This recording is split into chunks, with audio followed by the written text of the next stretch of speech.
Reis, capítulo 19.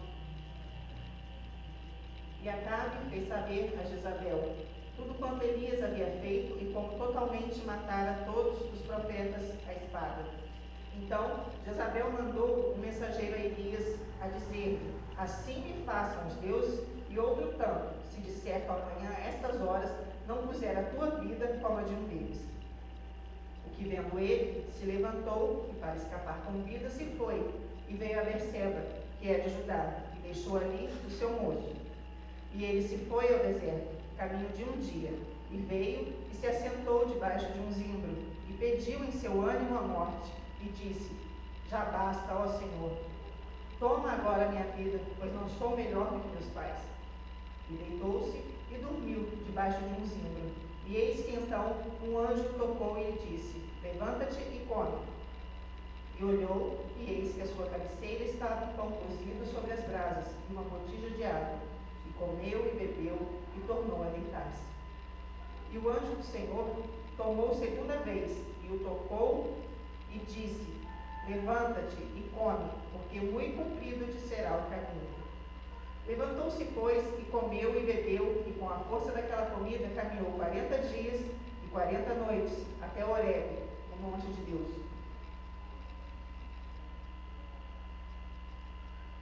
E ali entrou numa caverna e passou ali a noite. E eis que a palavra do Senhor veio a ele e lhe disse: que fazes aqui, Elias?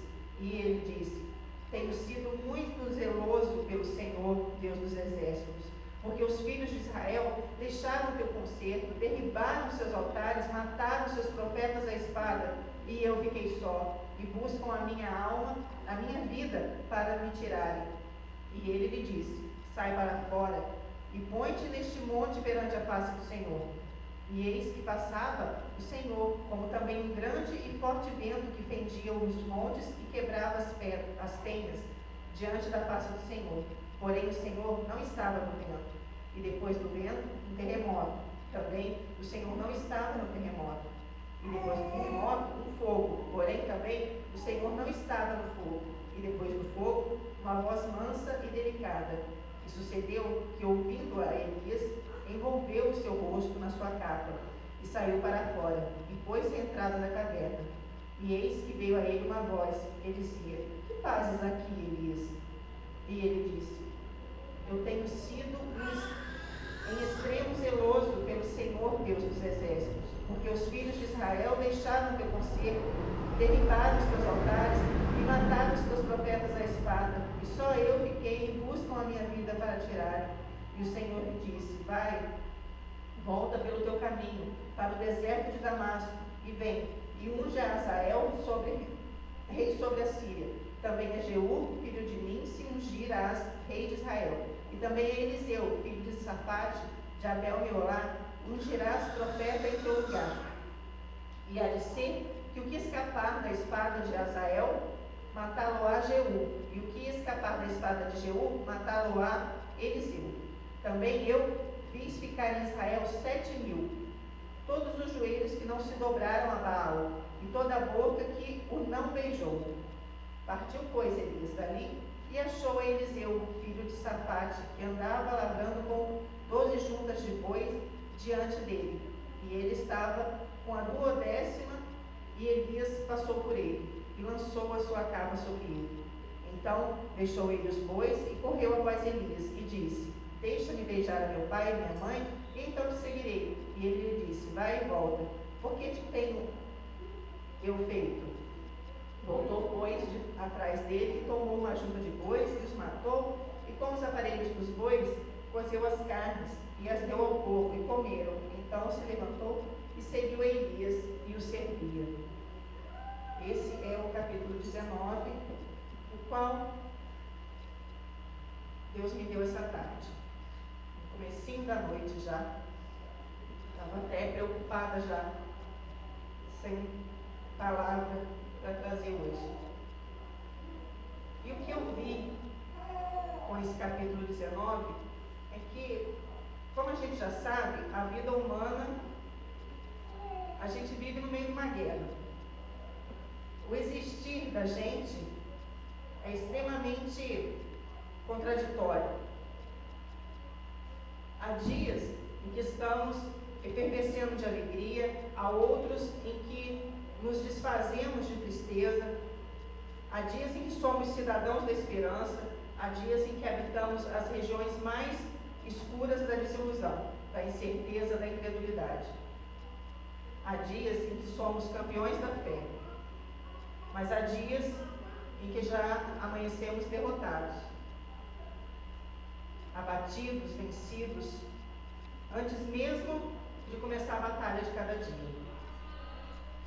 Há dias que amanhecemos com um canto de louvor e exaltação em nossos lábios. Há dias que anoitecemos com a boca cheia de lamúrias e murmurações.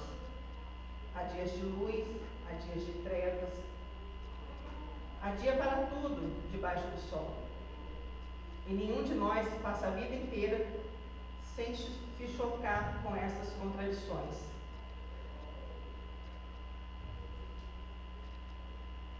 Essa filosofia de que a nossa existência aqui tem que ter um propósito, com sim, com não, com o que é, com o que eu quero, com o que eu não posso. Todos nós, mais cedo ou mais tarde, nos chocamos com isso. Todos nós estamos sujeitos a essa contradição da vida. Mas essa contradição muitas vezes se instala em nós dependendo do momento. Ou a gente cria no nosso interior um fruto amargoso, uma alma azeda, revoltada, rebelde, ou nos faz perder a fé na vida, nos faz arriar da esperança, nos faz entregar os pontos diante dos desafios. E eu estou dizendo isso por causa desse texto que nós lemos agora.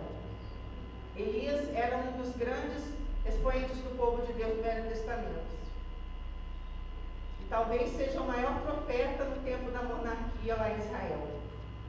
Em Mateus, no capítulo 17, quando Jesus se revelou a Pedro, Tiago e João, apareceram dois personagens ao lado do Senhor, Moisés e Elias. Elias era esse sujeito tremendo, por meio de quem Deus fez tantas coisas e extraordinárias coisas, impactou toda uma nação e uma geração. Ao mesmo tempo, Elias era capaz de enfrentar 450 profetas de um Deus falso e no instante seguinte, ao invés de comemorar a maior vitória da obra profética em Israel, ele entra numa caverna, deprimido, se enclausurou, se abateu e pediu para si mesmo a morte. Quantos de nós vivemos experiências desse porte em nossas vidas? Tempos de grandes vitórias, situações de intenso abatimento, exaustão, fadiga, cansaço, exauridos nessa filosofia da vida, nessa contradição da nossa jornada. Elias havia se tornado um soldado fora do poço. Por duas vezes no texto, nos versos 9 e 13, Deus indaga: que fazes aqui, Elias? Conta-se que o Martinho Lutero, após o início da Reforma Protestante, onde houve a fixação das 95 teses na igreja, que a Contra-Reforma estava vivendo dias de grande furor. Gente sendo perseguida, sendo morta, sendo queimada viva nas fogueiras. E muitos companheiros de Lutero morreram diante desse martírio todo. Notícias e mais notícias das mortes acabaram deixando ele muito triste. E ele ficou, aquele grande reformador, ficou abatido, cansado, prostrado.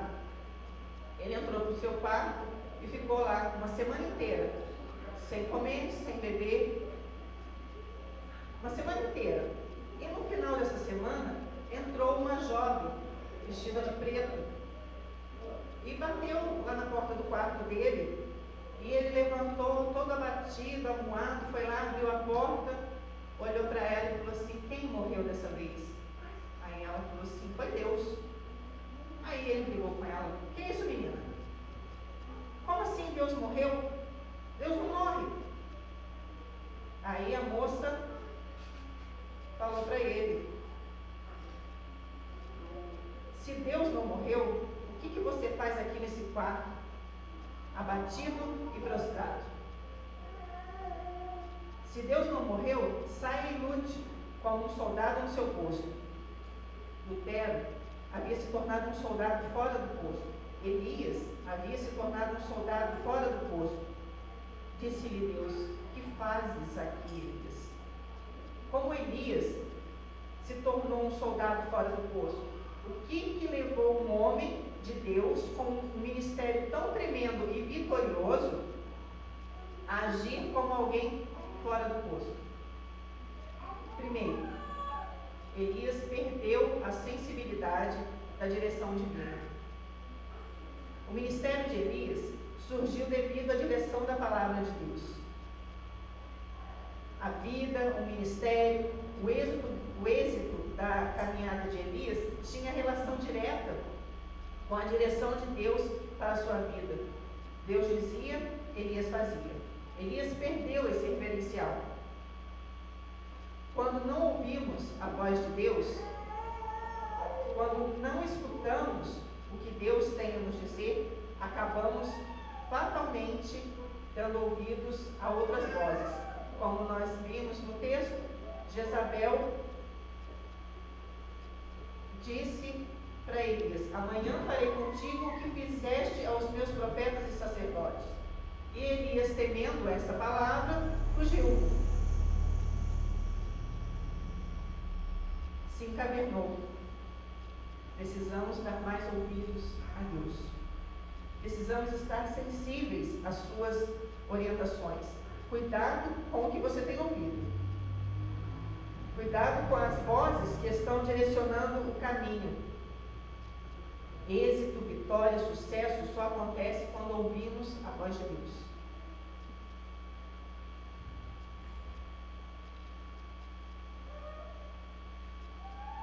Em Josué 1:8 está escrito assim: tenhas o cuidado de fazer segundo tudo quanto na lei está escrito. Então farás prosperar o teu caminho e serás bem-sucedido por onde fores. Segundo motivo que deixou Elias um soldado fora do seu posto foi que ele perdeu a sensibilidade do poder de Deus. O Salmo 103 diz assim: bendize, ó minha alma, ao Senhor, e tudo que é em mim, bendiga o seu santo nome.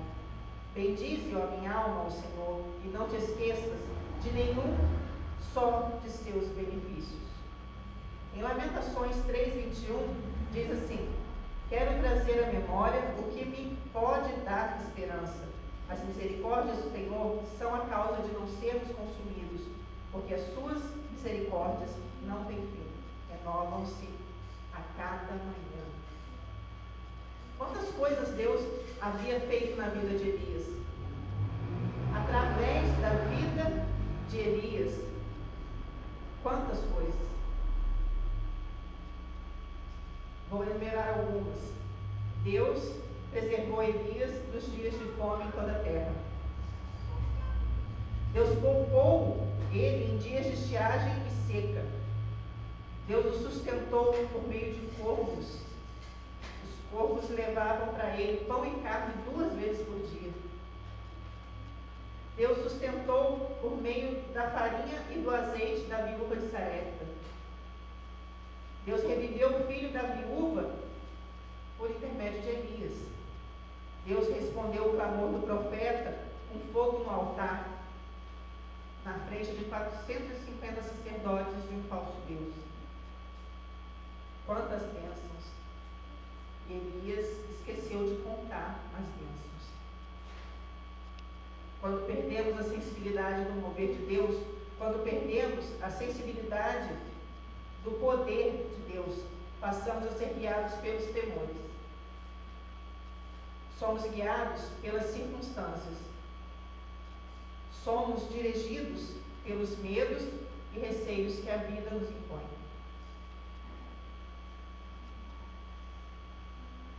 O terceiro motivo de Elias ter se tornado um soldado fora do posto foi que ele perdeu a sensibilidade da providência divina. O texto nos diz que Elias se escondeu numa caverna. Deus não largou Elias para lá. Deus foi ao encontro do seu servo. Elias estava prostrado. Elias estava exaurido, desencorajado. Estava assustado e temeroso. E Deus vai ao seu encontro para revigorá-lo. A desculpa de Elias para se justificar escondido na caverna foi que ele estava sendo zeloso em preservar o remanescente fiel do povo do Senhor. Dizia Elias a Deus: só eu escapei. Como se não bastasse uma só afirmação dessa, ele reafirma novamente no verso 13. Quando perdemos a sensibilidade da providência de Deus, vivemos sob o governo do eu. Eu escapei, eu fiz acontecer, eu fiquei só, eu tenho sido extremamente zeloso para com a obra do Senhor. Há um valor do eu e pouco valor da graça, do sustento, da providência divina. Deus rebate a Elias nessa visão míope que ele estava com ela, dizendo: eu, o Senhor, conservei em Israel 7.000 joelhos que não se dobraram a Baal.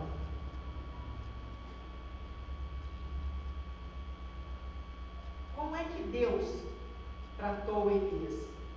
Como Deus restaurou o seu grande servo? Nós vimos até agora o que houve com Elias para ele sair, para ele entrar na caverna. Ele perdeu a sensibilidade na direção divina, ele perdeu a sensibilidade no poder de Deus e ele perdeu a sensibilidade na providência divina. E agora o que Deus fez para tirar ele de lá? Esse texto não trata apenas de mostrar Elias nessa situação de se encavernar, mas fala também de como Deus tratou com ele e como ele trata com a gente no nosso abatimento. O Salmo 136, versículo 23 diz assim: lembrou-se o Senhor de nós em nosso abatimento, porque a sua misericórdia dura para sempre. Então, a primeira coisa que Deus fez para tirar Elias daquele abatimento, ele se fez presente. Ele se pôs do lado de Elias.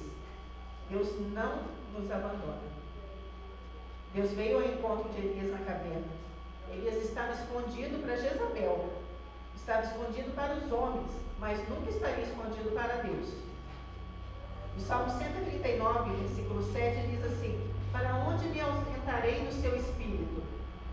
Para onde fugirei da tua face? Se subo aos céus, lá estás. Se faço a minha cama no mais profundo abismo, lá estás também. Se tomo as asas da alva e me detenho nos confins dos mares, ainda lá me haverá de guiar a tua mão e a tua destra me sustentará. Deus não é utilitarista. Ele não usa e joga fora. Elias foi útil, mas agora não é mais. Paulo desprezou João Marcos e depois disse: trazei João Marcos porque agora ele me é útil. Lá no livro de Atos. Pedro negou a Jesus, voltou à pescaria e abandonou os discípulos. Jesus não abandonou a Pedro.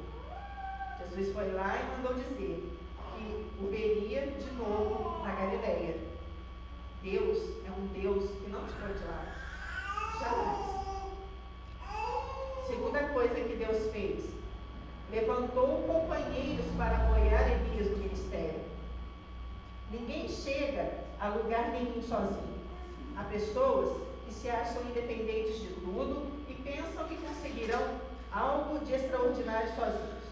Conseguirão, sim, estafa, exaustão, abatimento, até mesmo depressão. Deus levantou Eliseu para apoiar Elias no seu ministério. Deus levantou outros companheiros que seguiriam na mesma direção que Elias em seu ministério. Deus suscitou pessoas apoiadoras para levantar o seu servo.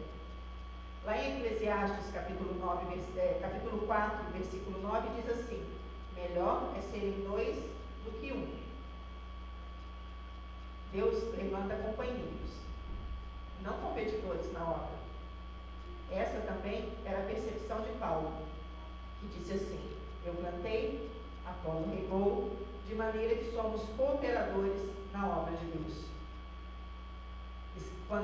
Ele disse isso quando ele escreveu aos Colossenses, no capítulo 4, dos versículos 10 até o 17.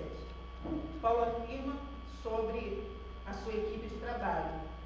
Ele põe lá assim: saúda-vos Aristarco, prisioneiro comigo, Marcos, primo de Barnabé, e Justo.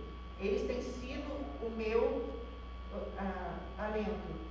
Saúda-vos Epáfras, e se esforça sobremaneira em orações por vós. Saúda-vos Lucas, o médico amado. Paulo também tinha ajudadores com ele no ministério.